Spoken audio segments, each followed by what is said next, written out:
At ngayong hapon, winner ang summer dahil nandito ang mga winner sa kagandahan.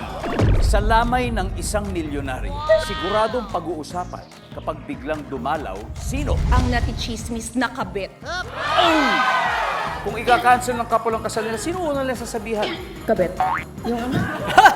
Sizzling hot din ang magiging face-off ng mahuhusay na singers at makikisig na pageant veterans. Sino naman ang kinikilig sa mga guwapong kalalakihan?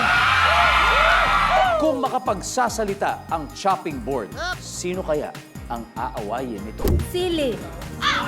Yes, panghang yun eh. Paghaharapin natin ang dalawang teams na pinag-uugnay ng paboritong sport nating mga Pinoy. Bukod sa tubig, ano pang pwedeng ilagay sa timba? Mantika. Pamilyar na pamilyar po kasi ang 80s at 90s people sa player natin tonight.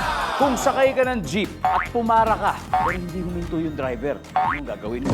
Tatayo ako. Inimbitahan po namin ang mga tao sa likod ng latest masterpiece mula sa GMA Pictures.